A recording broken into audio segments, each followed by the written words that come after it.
The ancient crystal towers of HFY Prime hummed with the weight of 10 million years of recorded history. Deep within the vast memory cores, buried beneath layers of dust and forgotten data, lay a single entry that most beings in the galaxy had never seen. The warning was simple, written in the old galactic script. Never provoke the inhabitants of the third planet in the Sol system. Most civilizations that stumbled across this ancient text laughed at it. Earth was nothing special, they thought. Just another small blue world filled with primitive creatures who had barely learned to travel between stars. The humans were weak, soft, and spent most of their time fighting each other over tiny pieces of land. What could such pathetic beings, possibly due to threaten the great powers of the galaxy? Emperor Thexmore of the Corvan Empire was one of those who laughed. His empire controlled 12 star systems and commanded fleets that could crack planets in half. The Corvans were 8 feet tall, covered in thick armor-like skin, and had conquered dozens of worlds without breaking a sweat. When his mining operations needed more workers and his scouts reported that humans were easy to capture and surprisingly strong for their size, Thexmore saw an opportunity. These Earth creatures, he told his war council, they are perfect. Strong enough to work in our mines, but too primitive to fight back effectively. We shall harvest them like any other resource. His generals agreed. What could humans do against the might of the Corvan war machine? The first raids began quietly. Corvan ships would drop out of hyperspace near isolated human colonies, disable their simple defenses, and take what they needed. Men, women, even children vanished into the holds of alien ships. The Corvans were careful at first, taking only from the outer colonies where Earth's government might not notice for weeks or months. Captain Jake Sullivan was drinking coffee in his office on Mars Defense Station when the first report came in. A mining colony at Kepler 442 had gone completely silent. No distress signal, no communication, nothing. One day they were shipping rare metals back to Earth. The next day they simply did not exist. Jake was a career military man, 45 years, old with gray hair and tired eyes. He had fought in the colonial wars and seen plenty of action, but something about this felt wrong. Colonies did not just disappear. Send Captain Lisa Martinez and her investigation team, Jake ordered his aide. I want to know what happened out there. Lisa Martinez commanded the EDF Ship Ranger, a fast scout vessel designed for exactly this kind of mission. She was 38, tough as nails, and had a reputation for getting answers when others failed. Her crew of 12 specialists could handle anything from technical failures to hostile aliens. The trip to Kepler 442 took 3 days through hyperspace. When they dropped back into normal space, Lisa felt her blood turn cold. The colony was gone, not destroyed, not damaged, just empty. Buildings stood intact, machines still ran, but every single human being had vanished. Captain, called out her science officer, Dr. Paul Chen, I'm reading strange energy signatures in the colony's main building.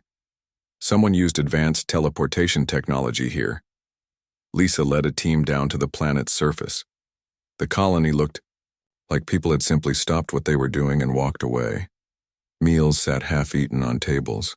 Children's toys lay scattered in playgrounds. But there were no bodies, no signs of struggle, no indication of what had happened. In the main administrative building, Dr. Chen found what they were looking for. Alien technology, sleek and powerful, designed to transport large numbers of people quickly and quietly. The energy signature was unlike anything in human databases. This is military-grade equipment, Chen reported.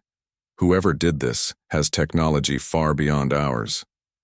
Lisa felt sick as she realized what had happened. Someone had stolen an entire colony. 12,000 men, women, and children taken like cargo. The investigation team found similar evidence at 2 more empty colonies. Same technology, same method, same result. Thousands of humans gone without a trace. When Lisa returned to Mars and briefed Jake Sullivan, she could see the anger building in his eyes. Jake had served in the military for 25 years. He had sworn an oath to protect human colonies, and he had failed. How many more? Jake asked quietly.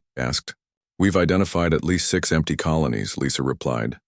Based on the energy readings and the timing, I estimate we're looking at over 50,000 missing people. Jake stood up slowly and walked to the window overlooking Mars City.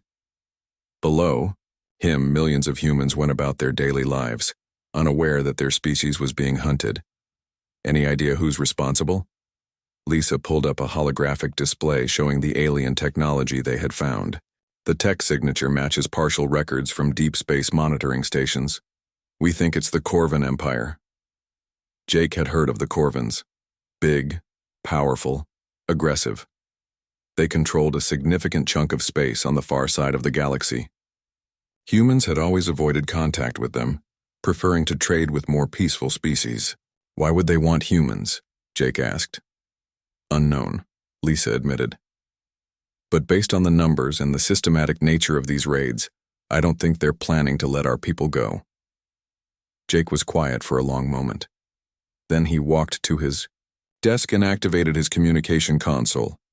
Get me Admiral Steve Carter at Earth Defense Command, he ordered. Priority Alpha. While they waited for the connection, Lisa studied Jake's face. She had known him for 10 years, had served under him during the colonial wars. She had never seen him look like this before. There was something cold and dangerous in his eyes, something that reminded her why veteran soldiers were people you did not want to make angry. Admiral Carter, Jake said when the connection came through, we have a problem, a big one. As Jake began his report, Lisa realized that something important had just changed. For generations, humans had been peaceful explorers, content to build colonies and trade with aliens. They had not fought a real war in 50 years, but someone had just taken their children. Deep in the crystal archives of HFY Prime, the ancient warning pulsed softly, as if trying to remind the galaxy of wisdom it had forgotten. But the warning came too late. The Corvans had already made their choice. They had decided to test whether the old stories were true. Soon they would have their answer. Admiral Steve Carter had not slept in 36 hours. The Situation Room at Earth Defense Command buzzed with activity as reports flooded in from across human space. What they had initially thought was an isolated incident had revealed itself to be something far worse. Steve was 52 years old, a tall man with steel-gray hair and the kind of steady presence that made people feel safe in a crisis. He had commanded Earth's defenses for 8 years, mostly dealing with pirates and the occasional border dispute. Nothing had prepared him for this. How many colonies? He asked Captain Tony Rodriguez, his intelligence chief. Confirmed missing. 14 colonies. Probable additional targets, at least 6 more. Tony's voice was grim. We're looking at roughly 100,000 missing people, Admiral. Steve felt the weight of those numbers. 100,000 human beings, taken from their homes like livestock. Men and women who had trusted Earth's government to protect them. Children who would never see their parents again. Dr. Maya Foster entered the Situation Room carrying a data pad and looking exhausted. Maya was Earth's leading expert on alien technology, a brilliant woman in her early 40s who could take apart any piece of foreign tech and understand how it worked.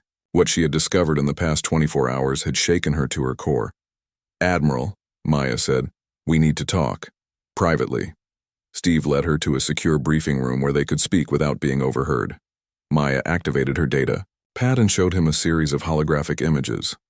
These are detailed scans of the Corvan technology we recovered, she began. At first I thought they were just using advanced transportation devices to move large numbers of people quickly, and now? Maya's expression darkened. Now I know they weren't just taking humans as slaves, they were studying us. Look at this. The hologram showed a complex biological scanner, far more advanced than anything humans had ever built. The device was clearly designed to analyze living beings in incredible detail. This machine can map every gene, every neural pathway, every biological system in a human body, Maya explained. They weren't just stealing our people, Admiral, they were trying to figure out what makes us tick. Steve stared at the display, feeling a cold anger building in his chest. Why would they need to study humans so carefully? That's what worries me, Maya replied. You don't build technology like this unless you're either very afraid of something Or you're planning to use what you learned for something terrible. Before Steve could respond, alarms began blaring throughout the facility. Captain Rodriguez's voice came over the intercom. Admiral to the Situation Room. Priority 1. We have contact. Steve and Maya rushed back to find the Situation Room in controlled chaos.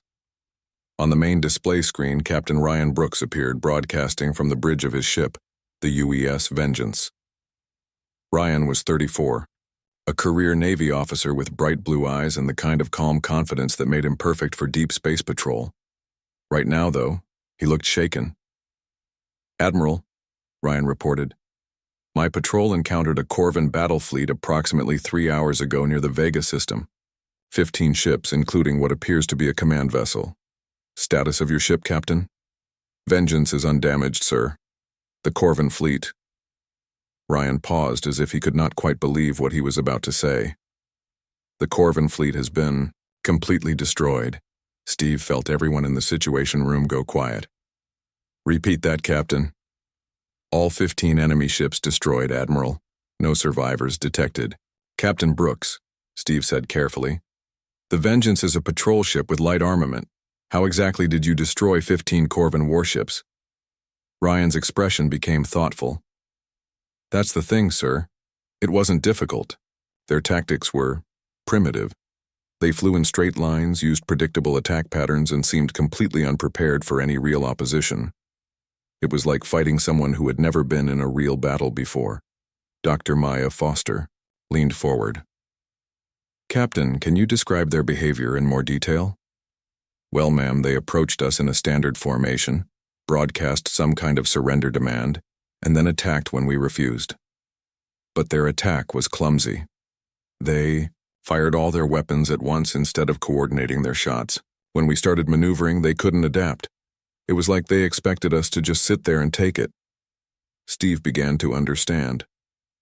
Captain, in your opinion, how much real combat experience do you think these aliens had? Ryan thought for a moment. Honestly, sir, I don't think they had any. They fought like people who had only ever battled opponents that couldn't fight back.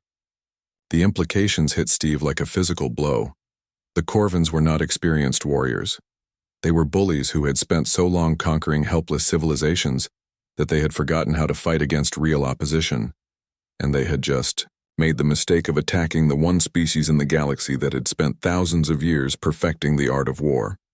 Captain Lisa Martinez entered the Situation Room, having just returned from another investigation mission. She looked tired, but determined. Admiral, she reported, we found something. 3 more empty colonies, but this time we got there while the Corvan ships were still in the system. And they ran, sir. As soon as they detected our ship, they abandoned their operation and jumped to hyperspace. They left behind some of their equipment and, Lisa paused, and some of our people. Steve felt hope and rage fighting in his chest. Survivors? 43 humans recovered from Corvan holding facilities. They're in bad shape, Admiral. The aliens have been using them for forced labor and medical experiments. The room went dead silent. Medical experiments.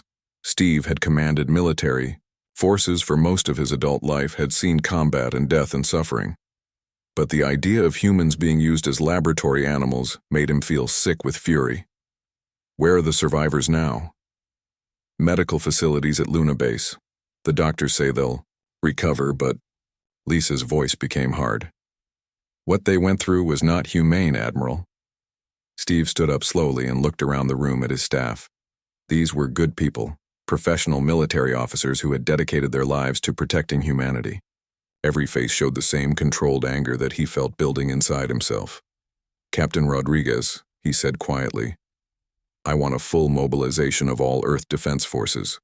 Contact every colony, every outpost, every human settlement in known space. Yes, sir. What should I tell them?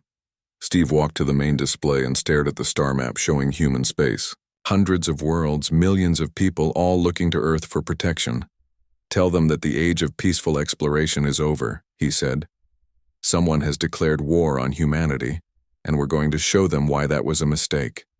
As his Staff began implementing his orders. Steve thought about the ancient warning buried in alien archives. Never provoke the inhabitants of the third planet. For 50 years, humans had been so busy exploring and building that they had almost forgotten what they were capable of when pushed too far. The Corvins were about to remind them, and the galaxy was about to learn why some sleeping giants should never be awakened. The news spread through human space like wildfire. Every colony, every outpost, every human settlement received the same message. Their people were being hunted, captured, and used as slaves by an alien empire that saw them as nothing more than useful animals. The response was immediate and terrifying. Captain Amy Johnson stood on the bridge of her ship, watching through the view screen as the New Texas Colonial Militia assembled.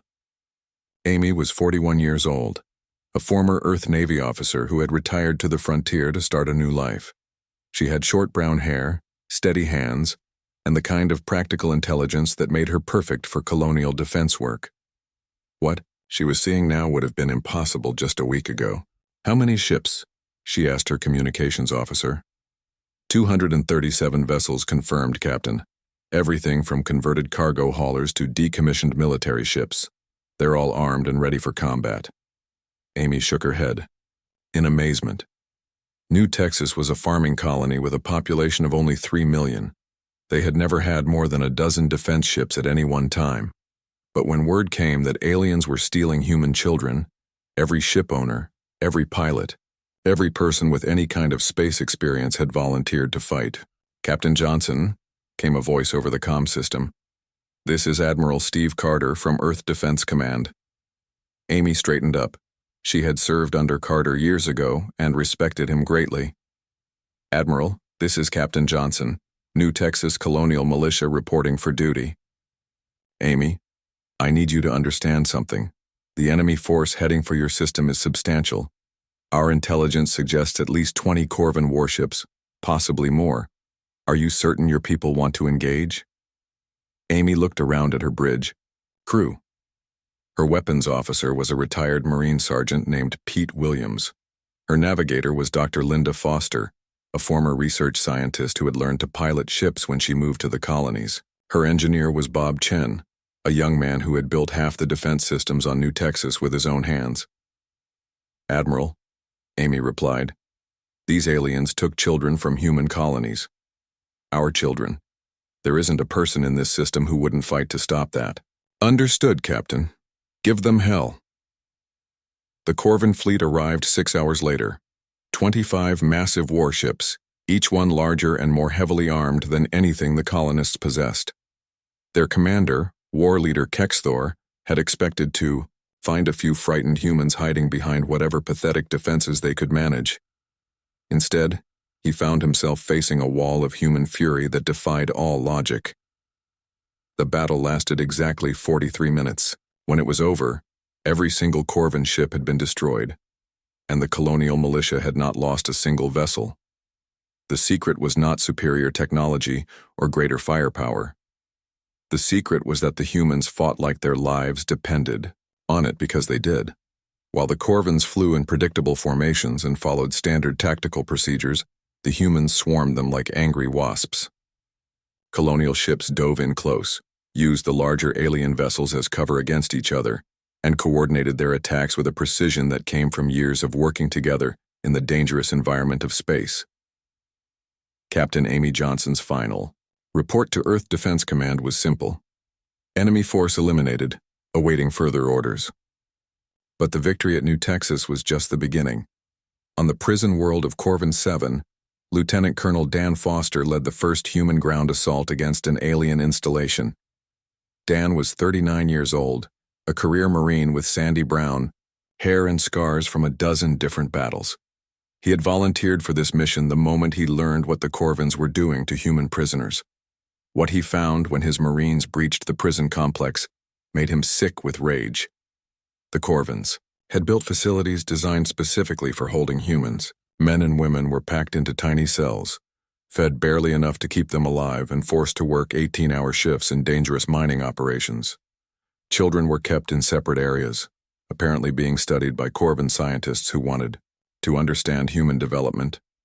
But it was the medical facilities that pushed Dan over the edge. The Corvins had been conducting experiments on living human beings. They were trying to understand human psychology, human pain tolerance, human social structures. They had been treating people like laboratory animals, with no more concern for their suffering than a human might show for a lab rat. "Sir," reported Sergeant Kelly Martinez, one of his squad leaders, "we've found the main computer core. The data files show they've been doing this for over 2 years.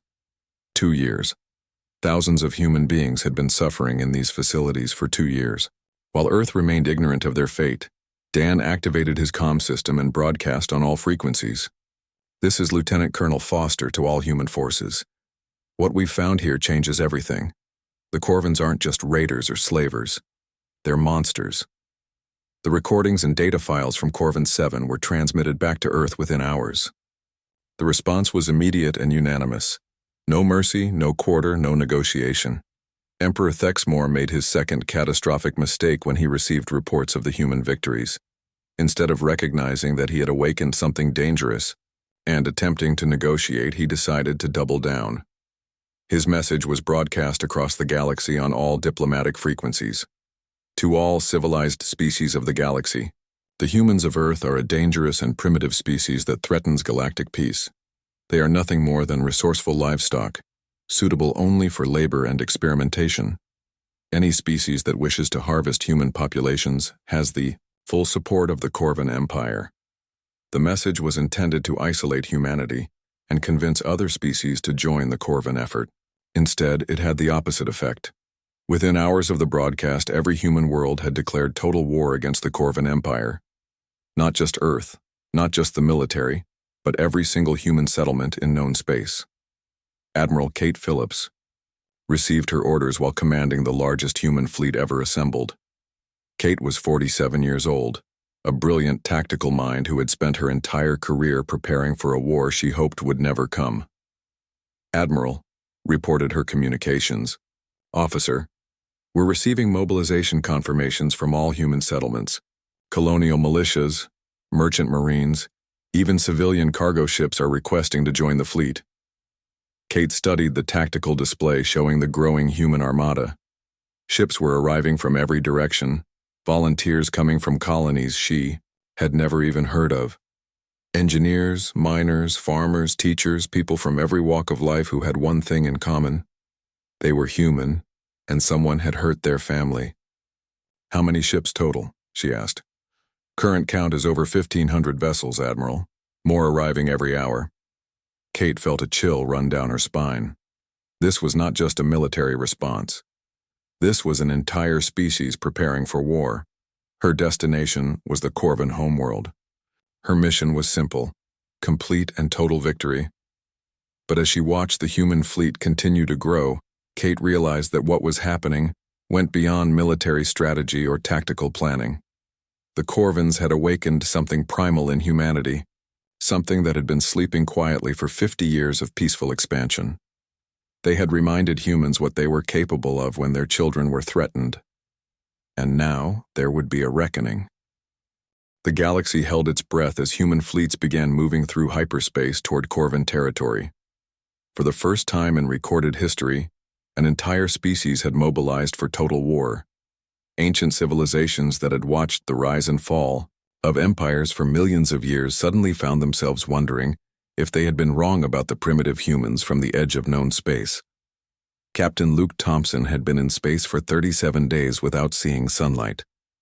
His stealth ship, the Shadow, was one of 12 vessels tasked with mapping every Corvin military installation, communication relay, and defensive position across their empire. Luke was 32 years old, thin and pale from years of deep space, reconnaissance work, but his mind was sharp as a laser and his crew trusted him completely. "Captain," reported his sensor officer, Sarah Williams, "we've completed the scan of the Corvin border fortress at Keth Prime. Defensive grid, ship movements, supply lines, everything." Luke studied the data on his screen. The Corvins had built their empire on the assumption that they would always be the attackers, never the defenders. Their fortresses were designed to project power outward, not to withstand a coordinated assault from multiple directions. "Send the data to Admiral Phillips," he ordered, "and add a note. These defenses won't hold for more than 6 hours against a determined attack. Across Corvin space, similar reports were coming in from other human reconnaissance teams. The enemy was strong but predictable, powerful but inflexible.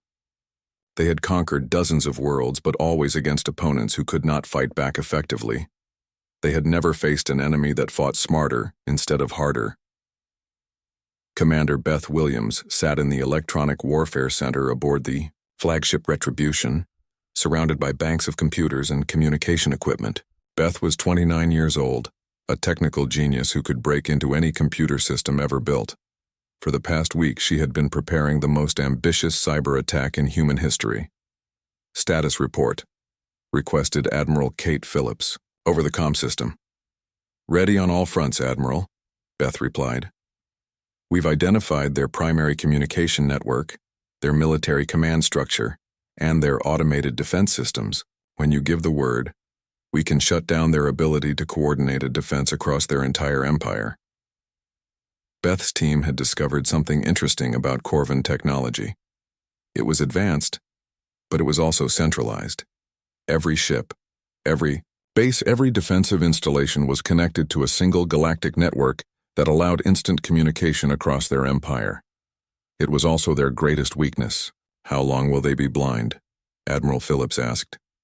Conservative estimate: 4 hours of complete communications blackout, followed by at least 12 hours of severely disrupted coordination. Admiral Phillips smiled grimly. 4 hours was more than enough time for what she had planned. The assault began simultaneously across 12 Corvin star systems. Human fleets dropped out of hyperspace at exactly the same moment. Their attacks coordinated to the second despite being separated by hundreds of light years. At the fortress world of Drakmor, Captain Alex Turner led a battle group of 40 ships against a Corvin defensive fleet twice their size. Alex was 36 years old, a veteran of colonial conflicts who had learned to win battles through superior tactics rather than superior firepower. The Corvins expected a conventional assault. Instead, Alex divided his force into 3 groups that attacked from different directions, while a 4th group of stealth ships disabled the orbital defense platforms from the inside. Enemy flagship is breaking apart, reported his weapons officer, Lieutenant Gary Foster. Their entire formation is collapsing. Keep the pressure on, Alex ordered. Don't give them time to regroup. The battle for Drakmor lasted 90 minutes. When it was over, the human fleet had captured the planet with minimal losses while destroying the entire Corvin defense force. Similar scenes played out across the Empire. At Zex High, Captain Sam Rodriguez's Marine assault teams captured a major military production facility. At Vorth Prime, Commander Jack Miller's bomber squadrons reduced a Corvin fleet base to rubble. At Kektor Station, Lieutenant Colonel Emma Davis's special forces liberated 3 prison worlds in a single coordinated strike.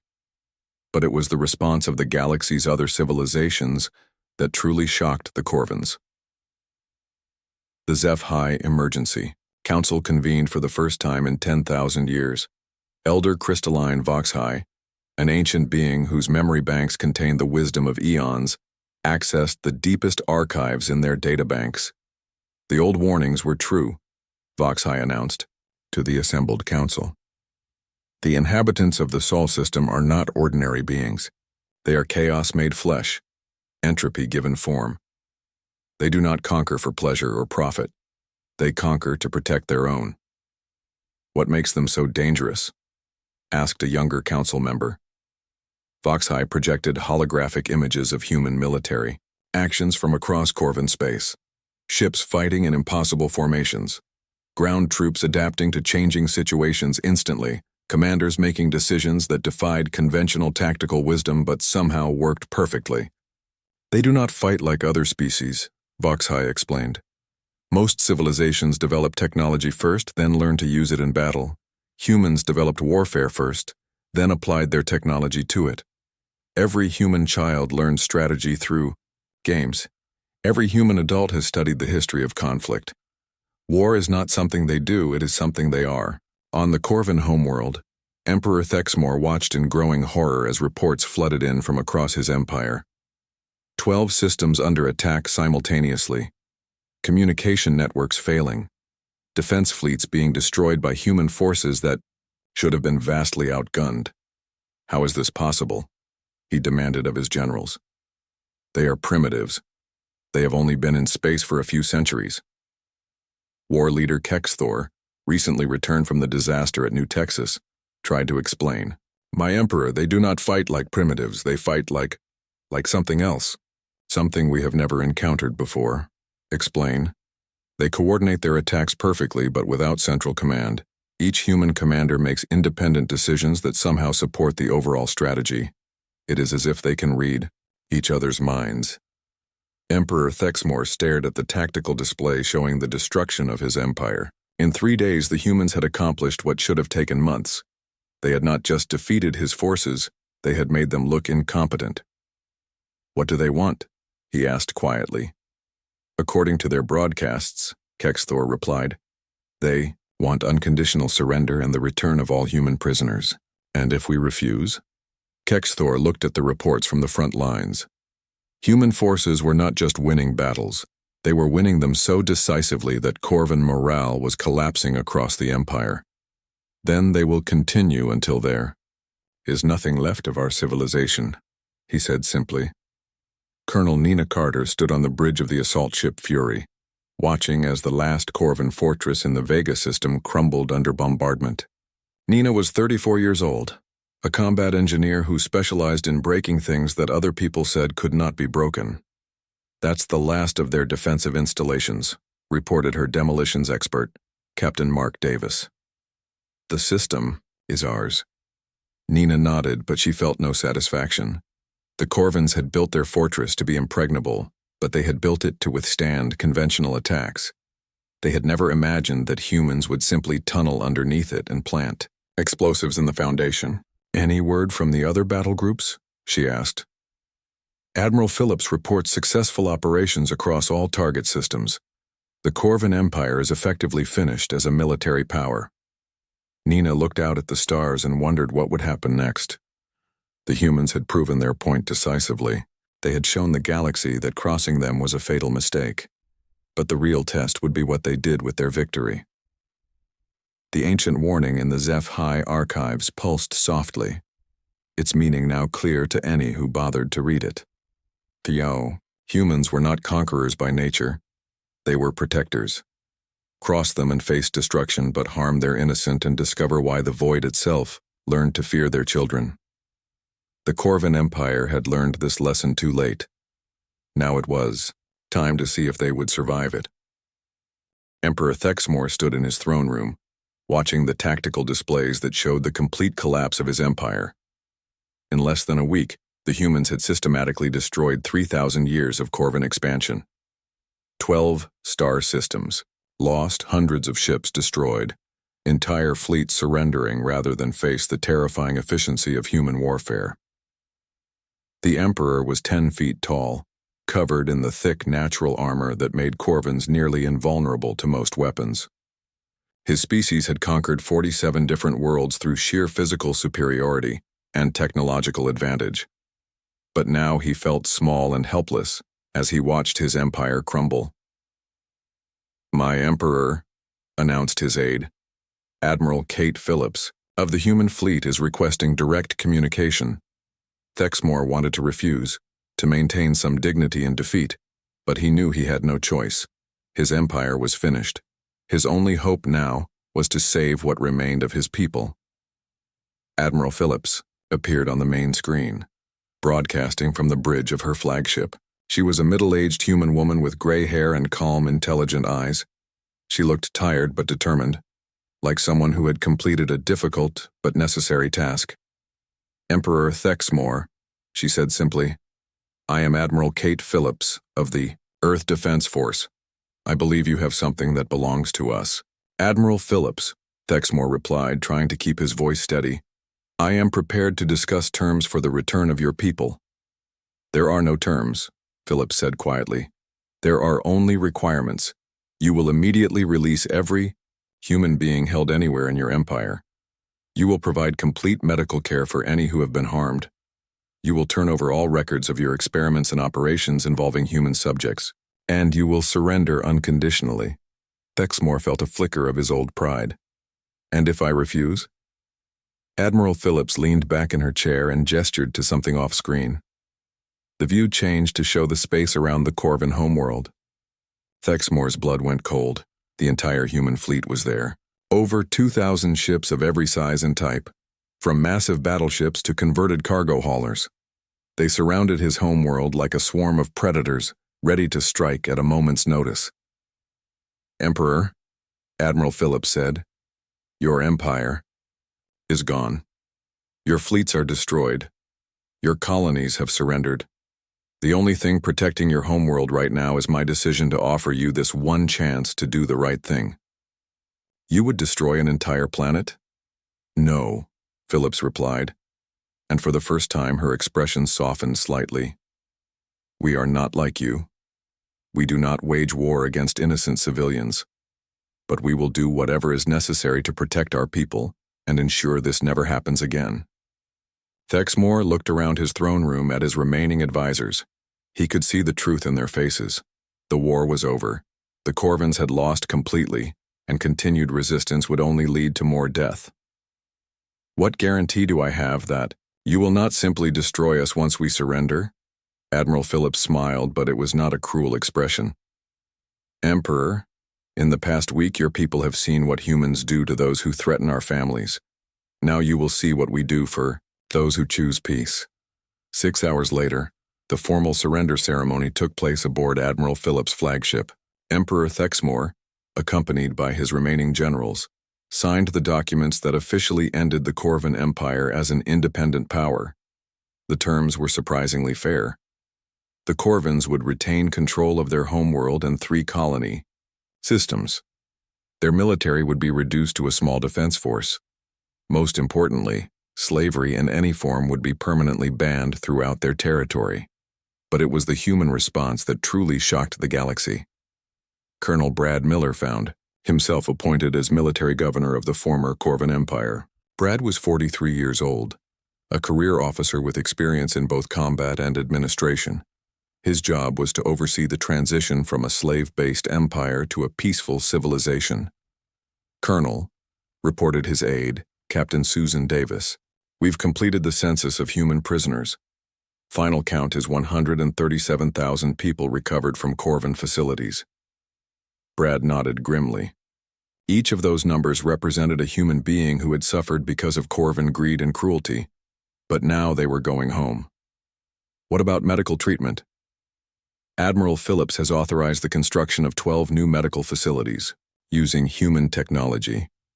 Our doctors estimate that 90% of the former prisoners will make a complete recovery within 6 months. But Brad's most challenging task was not dealing with human victims. It was figuring out what to do with an entire alien civilization that had just learned their entire way of life was wrong. The solution came from an unexpected source: the Corvin civilians themselves. Dr. Lisa Chen, a human psychologist assigned to Brad's staff, had been interviewing Corvin citizens to understand their society better. What she found surprised everyone. Colonel, she reported, most ordinary Corvins had no idea what their government was doing to human prisoners. They were told that humans were willing workers who were being paid for their labor. When they learned the truth, the public reaction was intense. How intense? Massive protests in every major city, demands for the removal of anyone involved in the slave trade. Several high-ranking officials have been arrested by their own people. The Corvins are almost as angry about this as we are, Brad began to understand. The Corvin Empire had been controlled by a small group of military leaders and nobles who had hidden their worst crimes from their own population. When the truth came out, ordinary Corvins were horrified. Working with these Corvin reformers, Brad helped establish a new government based on democratic principles and individual rights. It was not perfect, and it would take years to complete the transition, but it was a start. The final surprise came when Captain Chris Evans led the fighter squadrons that had broken through the Corvin orbital defenses during the final battle. Chris was 28 years old, a pilot who had volunteered for military service when he learned about the attacks on human colonies. Colonel Miller, he reported, we've discovered something in the captured Corvin databases. They've been keeping detailed records of every species they've encountered over the past 1,000 years. And the humans aren't the first species they've tried to enslave. They've done this to dozens of other civilizations. Some of them are still being held on prison worlds throughout their former territory. Brad felt a familiar anger building in his chest. How many? Preliminary estimates suggest over 2 million non-human prisoners from 37 different species. Some of them have been in captivity for centuries. The liberation of the Corvan prison worlds became the largest humanitarian operation in galactic history. Human ships worked alongside vessels from dozens of other species to free millions of beings who had been forgotten by the galaxy. When it was over, the ancient HFY archives were updated with a new entry that was transmitted to every known civilization.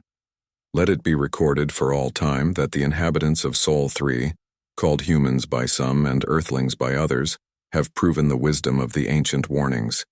They are not conquerors by nature, but protectors. They do not seek dominion over others, but they will fight with unmatched ferocity to defend those who cannot defend themselves. Cross them at your own extinction. Harm their innocent and discover why the void itself trembles before their righteous anger.